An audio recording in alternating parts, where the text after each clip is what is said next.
Hello friends, మీరు చూస్తున్నారు electrical tech in Telugu ఛానల్కి మీరు ఫస్ట్ టైం చూస్తున్నట్టయితే సబ్స్క్రైబ్ చేసుకొని అలాగే పక్కన ఉన్న బెల్ ఐకాన్ని యాక్టివేట్ చేసుకోండి.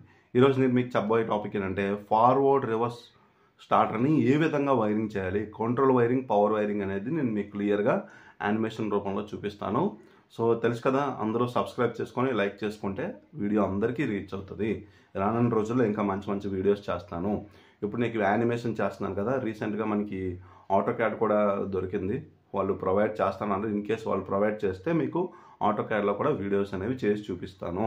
పిఎల్సి ఇవన్నీ కూడా నేను మీకు ప్రాక్టికల్గా చేసి చూపించడానికి ట్రై చేస్తాను. ఓకే, సో ఈరోజు నేను మీకు క్లియర్గా ఫార్వర్డ్ రివర్స్ స్టార్టర్ని ఏ విధంగా కంట్రోల్ వైరింగ్ చేయాలో చెప్తాను. సో మర్చిపోకుండా సబ్స్క్రైబ్, లైక్ అనేది చేసుకోవడం మర్చిపోకండి. ఓకే ఫ్రెండ్స్, ఈరోజు నేను మీకు రివర్స్ ఫార్వర్డ్ స్టార్టర్కి కంట్రోల్ వైరింగ్, పవర్ వైరింగ్ ఏ విధంగా చేయాలో చూపిస్తాను.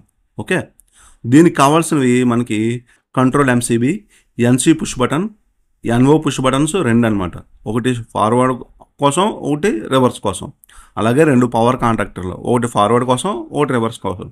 అలాగే ఎంపీసీబీ మోటార్ ప్రొటెక్షన్ కోసం 3 ఫేస్ మోటార్. ఓకే, సో మనకి ఇవి కావాల్సినవి అన్ని రిక్వైర్మెంట్స్ అనమాట. మీరు ఎప్పుడైనా రివర్స్ ఫార్వర్డ్ స్టార్టర్ చేయాలనుకుంటే ఇవన్నీ మీ దగ్గర ఉన్నాయో లేవో చూసుకొని అప్పుడు ప్రారంభించండి. నెక్స్ట్ వచ్చేటప్పటికి పవర్ వైరింగ్ అనమాట. సో ఇక్కడ మీరు చూస్తే పవర్ వైరింగ్ చూడండి. ఫస్ట్ నేను ఏం చేశాను, 3 ఫేస్ సప్లై అనేది ఎంపీసీబీ ఇన్పుట్కి ఇచ్చాను. ఎంపీసీబీ అవుట్పుట్ నుంచి 3 ఫేస్ సప్లై తీసుకున్నాను. ఇక్కడ మీరు వైరింగ్ మీరు క్లియర్గా గమనిస్తే forward కాంటాక్టర్లో L1, L2, L3 టెర్మినల్స్లో RYB ఇచ్చాను. అదే రివర్స్లో మీరు గమనిస్తే L1, L2, L3 terminals YRB అని ఇచ్చాం. అంటే ఇక్కడ మనం మోటార్ని రివర్స్ ఫార్వర్డ్లో ఆపరేట్ చేయాలంటే వాటి యొక్క ఫేస్ సీక్వెన్స్లు మారిస్తే ఆపరేట్ అవుతుంది. ఓకే, సో ఇక్కడ నేను L2లో రివర్స్ కాంటాక్టర్లో చూడండి YRB ఇచ్చాను. సో ఇక్కడ ఏమవుద్ది, ఆ కాంటాక్టర్ ఆన్ అయినప్పుడు ఫేస్ సీక్వెన్స్ మారడం వల్ల రివర్స్లో ఆన్ అవుతుంది. ఇది ఫార్వర్డ్లో ఆన్ అయినప్పుడు ఫేస్ సీక్వెన్స్ RYB ఉండడం వల్ల ఇది ఒక డైరెక్షన్లో ఆన్ అవుతుంది. ఓకే, సో ఇది క్లియర్గా పవర్ వైరింగ్ అనమాట. నెక్స్ట్ కంట్రోల్ వైరింగ్ అనేది ఏ విధంగా చేయాలో చెప్తాను. సో నేను ఏం చేశాను, ముందుగా ఒక అలైన్మెంట్ చేసుకున్నాను అనమాట, ఒక సిస్టమేటిక్గా. ఓకే, ఫస్ట్ మీరు ఏదైనా వైరింగ్ చేసేటప్పుడు మీకు దానికి సంబంధించిన ఎక్విప్మెంట్స్ అన్నీ ఫిక్స్ చేసుకోండి. ఫిక్స్ చేసుకున్న తర్వాత ఒక ఫేస్ అనేది తీసుకోండి. ఇక్కడ నేను బీ ఫేస్ తీసుకున్నాను, చూసారు కదా. బీ ఫేస్ తీసుకొని బీ ఫేస్ నుంచి కంట్రోల్ ఎంసీబీకి ఇచ్చాను. కంట్రోల్ ఎంసీబీ నుంచి ఎంపీసీబీ ఎన్ఓ ఆక్సిలరీ కాంటాక్ట్కి ఇచ్చాను. మీరు ఓవర్లోడ్ రిలే వాడితే అందులో మీకు 95, 96, 97, 98 అని ఉంటుంది. అందులో ఎన్ఓ ఏదో ఎన్సీ ఏదో చూసుకోండి. సో ముందు ఎన్ఓకి ఇవ్వండి. ఓకే, సో ఎప్పుడైతే ఎన్సీకి ఇవ్వండి, అక్కడ ఆల్రెడీ ఆన్లో కాంటాక్ట్ క్లోజ్ అయ్యి ఉంటుంది. ఎప్పుడైతే ట్రిప్ అవుద్దో అది ఓపెన్ అవుతుంది. సో ఇక్కడ ఎంపీసీబీలో అలా కాదు, ఎంపీసీబీ ఆన్ చేస్తే ఎన్ఓ కాస్త ఎన్సీ అవుతుంది అనమాట. సో అందుకే నేను ఇక్కడ ఎన్ఓకి ఆక్సిలరీ కాంటాక్ట్కి ఇచ్చాను. ఓకే, ఎంపీసీబీ ఇన్పుట్ నుంచి ఎంసీబీ అవుట్పుట్ నుంచి ఎంపీసీబీ ఎన్ఓ ఆక్సిలరీ కాంటాక్ట్ ఇన్పుట్లో ఇచ్చాను. ఓకే, సో దీని అవుట్పుట్ ఎక్కడికి కలిపాను, ఎన్సీ పుష్ బటన్ ఇన్పుట్లో కలిపాను. ఓకే, దీని తర్వాత దీని నుంచి ఎన్సీ పుష్ బటన్ నుంచి 2 ఎన్ఓ పుష్ బటన్లకి ఇన్పుట్లోకి కలపాలి. చూసారు కదా. సో ఈ విధంగా మనం ఫస్ట్ వైరింగ్ చేసుకోవాలన్నమాట. ఇక్కడ వరకు వైరింగ్ చేసుకుంటే ముందు మీరు ఫార్వర్డ్కి చేస్తారా, రివర్స్ చేస్తారా అనేది మీ ఇష్టం. సో నేను ఏం చేస్తాను, ఫస్ట్ ఫార్వర్డ్కి చేస్తాను. ఓకే, సో ఇప్పుడు ఇది మీకు గుర్తుంచుకోండి, లెఫ్ట్ సైడ్ ఉన్నది ఫార్వర్డ్, రైట్ సైడ్ ఉన్నది రివర్స్. ఇప్పుడు నేను ఏం చేస్తాను, ఫార్వర్డ్కి వైరింగ్ చేస్తాను. ఫార్వర్డ్కి వైరింగ్ చేసేటప్పుడు ఇక్కడ వరకు మీకు క్లియర్గా అర్థమైంది కదా. దీని తర్వాత మనం ఏం చేయాలంటే చూడండి ఇది.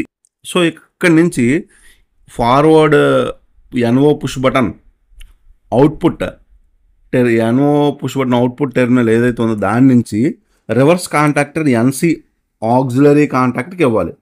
సో ఎందుకు ఇవ్వాలి సార్ అంటే, మీరు ఫార్వర్డ్లో ఆన్ చేసినప్పుడు ఫార్వర్డ్ కాంటాక్టర్ ఆన్లో ఉన్నప్పుడు రివర్స్ కాంటాక్టర్ ఆఫ్లో ఉండాలి. అలాగైతేనే ఫార్వర్డ్ ఆన్ అవుతుంది. ఇది ఎలా పనిచేస్తుంది అంటే ఇంటర్లాక్ లాగా పనిచేస్తుంది. ఓకే, సో ఇది ఆఫ్లో ఉన్నప్పుడు ఎన్సీ ఆక్సిలరీ కాంటాక్ట్ నుంచి పవర్ వెళ్తుంది.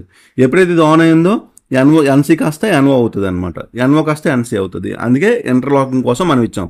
అదే డీవెల్ స్టార్టర్ నుంచి ఇస్తే ఎలా ఉంటుంది, డైరెక్ట్గా push button NO push button auxiliary output element ఏదైతే ఉందో దాని నుంచి డైరెక్ట్గా A1కి ఇచ్చాం. కానీ ఇక్కడ ఏం చేస్తాం, ఇక్కడ 2 కాంటాక్టర్లు వాడుతున్నాం. ఒకే డైరెక్షన్లో ఒకేసారి 2 ఆన్ అవ్వకూడదు. ఆన్ అయితే షార్ట్ సర్క్యూట్ అవుద్ది, ఎందుకంటే ఫేస్లు ఇంటర్చేంజ్ చేశాం కాబట్టి. ఫేస్ సీక్వెన్స్లో ఒక కాంటాక్టర్ ఒకలాగా ఉంది, ఇంకో కాంటాక్టర్ ఇంకొకలాగా ఉంది కాబట్టి 2 ఒకేసారి ఆన్ అయితే షార్ట్ సర్క్యూట్ అయ్యే ఛాన్సెస్ ఉన్నాయి. అందుకోసం మనం ఏం చేసామంటే ఒక కాంటాక్టర్ ఆఫ్లో ఉన్నప్పుడు ఇంకో కాంటాక్టర్ ఆన్లో ఉండాలి, అందుకే చేసాం అనమాట. సో చూసారు కదా, A1కి వెళ్ళిపోయింది. ఇదనమాట. ఇక్కడి నుంచి ఇప్పుడు మీరు ఏం చేస్తారు, first forward push button on చేయగానే ఆన్ అవుతుంది, రిలీజ్ చేయగానే ఆగిపోద్ది. ఇది జాగ్ లాగా అనమాట, జాగ్ ఆపరేషన్ లాగా. ఇప్పుడు దీన్ని మనం హోల్డ్ చేయాలి. అంటే కాంటాక్టర్ పుష్ బటన్ ప్రెస్ చేయగానే ఇది హోల్డ్ అవ్వాలంటే మనం ఏం చేయాలి, హోల్డింగ్ సర్క్యూట్కి వైరింగ్ చేసుకోవాలి. సో దీనికి ముందుగా మనం న్యూట్రల్ అనేది కనెక్ట్ చేసుకుందాం. దీని తర్వాత చూడండి, ఎక్కడి నుంచి NC push button NO push button మధ్యలో నుంచి ఒక వైర్ తీసుకొని ఎన్ఓ ఆక్సిలరీ కాంటాక్ట్ ఇవ్వండి. మీ ఏ కాంటాక్టర్ని అయితే మీరు ఆన్ చేయాలనుకుంటున్నారో దానికి ఇవ్వండి. దాని తర్వాత దాని యొక్క ఎన్ఓ ఆక్సిలరీ కాంటాక్ట్ యొక్క అవుట్పుట్ అనేది ఎక్కడ ఇవ్వాలి, ఫార్వర్డ్ కాంటాక్టర్ A1కి కలిపింది. సో ఇది ఫార్వర్డ్లో ఆన్ అవ్వాలంటే ఇలా ప్రెస్ చేయగానే అలా ఆన్ అయ్యి ఉంటుంది, కంటిన్యూస్గా కాంటాక్టర్ ఆన్ అయ్యి ఉంటుంది.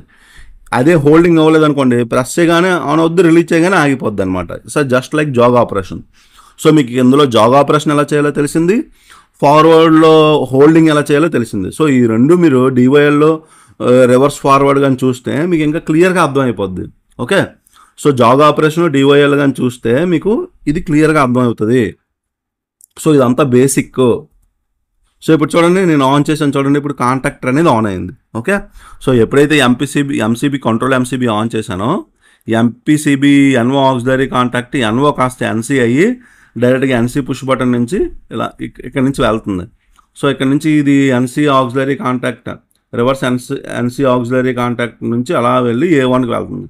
సో ఇప్పుడు కాంటాక్టర్ అనేది ఆన్ అయింది, ఇది ఆఫ్లో ఉంటుంది. ఓకే, సో ఆఫ్లో ఉన్నప్పుడు మాత్రమే ఇది ఎన్సీ అవుతుంది, ఎప్పుడైతే ఆన్ అయిందో ఎన్ఓ అయిపోద్ది అనమాట. సో ఇప్పుడు చూడండి, మోటార్ అనేది ఫార్వర్డ్లో తిరుగుతుంది. Okay, so forward contactor on అయింది కాబట్టి మోటార్ అనేది ఫార్వర్డ్లో తిరుగుతుంది. ఇప్పుడు మీరు రివర్స్ చూడండి, సో రివర్స్ కూడా సేమ్ అంతే. సో ఇప్పుడు నేను ఏం చేశాను, రివర్స్ ఎన్ఓ పుష్ బటన్ నుంచి అవుట్పుట్ నుంచి ఫార్వర్డ్ కాంటాక్టర్ ఎన్సీకి ఇచ్చాను, దీని నుంచి మళ్ళీ ఎక్కడికి ఇచ్చాను, A1కి ఇచ్చాను. సో మళ్ళీ దీన్ని హోల్డ్ చేయాలంటే ఎన్సీ పుష్ బటన్ నొక్కగానే ఇది ఆన్లో ఉండాలి. ఆన్లో ఉండాలంటే ఏం చేయాలి, మనం హోల్డింగ్కి వైరింగ్ చేయాలన్నమాట, హోల్డింగ్ సర్క్యూట్ వైరింగ్ అనేది చేయాలి. ఓకే, సో ఏం చేశాను, ఎన్సీ పుష్ బటన్కి ఎన్ఓ పుష్ బటన్కి మిడిల్లో నుంచి ఒక వైర్ తీసుకొని ఎన్ఓ ఆక్సిలరీ కాంటాక్ట్కి ఇచ్చాను. ఎన్ఓ ఆక్సిలరీ కాంటాక్ట్ యొక్క అవుట్పుట్ అనేది ఎక్కడికి ఇచ్చాను, A1కి ఇచ్చాను. సో ఇప్పుడు ఇది హోల్డ్ అయిపోద్ది అనమాట, ఎక్కడితో దీని పని అయిపోయింది.